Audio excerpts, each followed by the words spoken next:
سلام بنات، اتمنى تكونوا بألف خير. مرحبا بكم في قناتكم منوعات عائشة. اليوم جبت لكم اول فكره بعدا كيفاش اللي ما عندهاش جهاز تغليف الحراري تستعمل برك الحداده. انا هذه عندي الحداده هذه قويه بزاف، استعملتها خرجت لي النتيجه طوب صحيح. واللي عندها آلة تغليف الحراري افضل، باينه بلي افضل حاجه.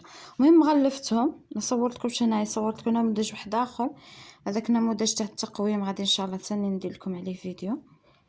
شوفوا، بالنسبه لفواصل القران كاين هذا النموذج رقم 1 وكاين المغناطيسيه. كاين فواصل القران المغناطيسيه غادي ان شاء الله ندير لكم ثاني فيديو ليها.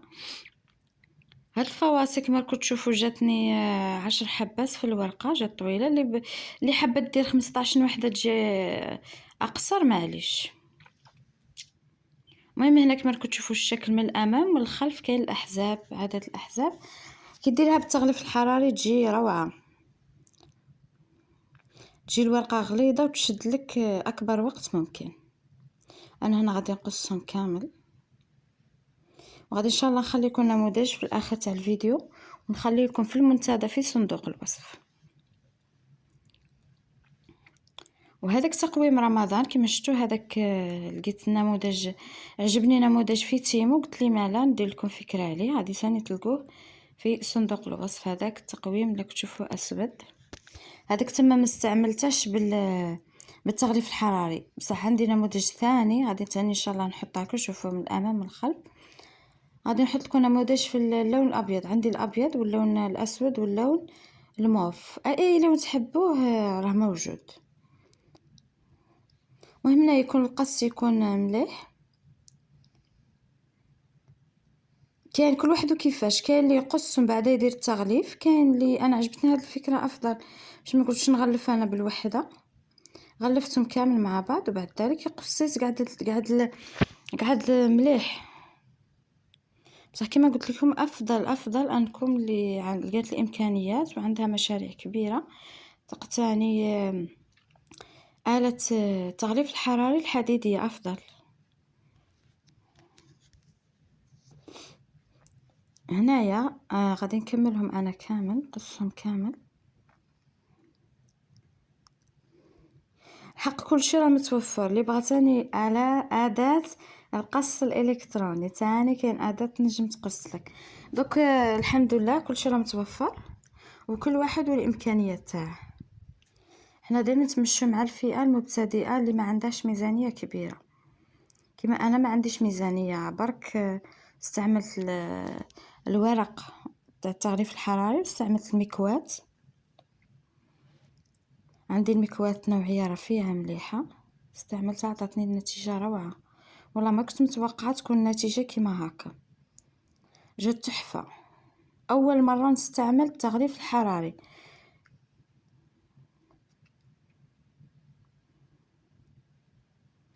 شفتهم، شفت فيديوهات. انا مانيش عارفه اسكو هذه طريقه مباشره تحطيه، اخشى انا ياك شغل الميكوات عندها واحد الصابو، هذاك يقولها الصابو يجي معاها، ما لصقتليش ديك البلاستيك.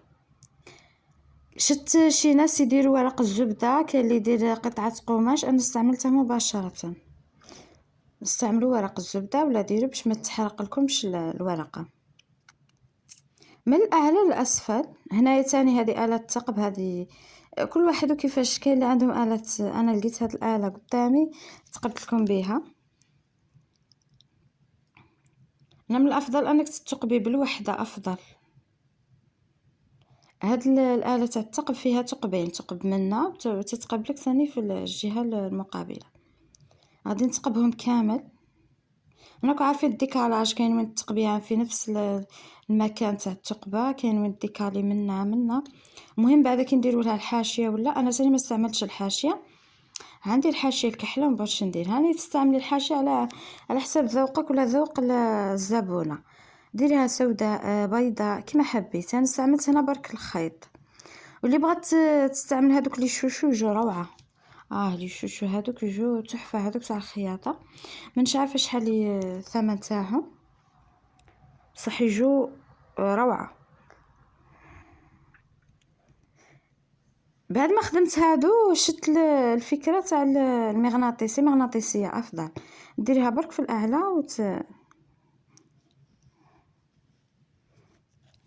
اش هادو راهم ديجا شحال من عام الناس ديجا خادمه منهم. سمحوا لي، هنا حطيت فوق المصحف، عفوا.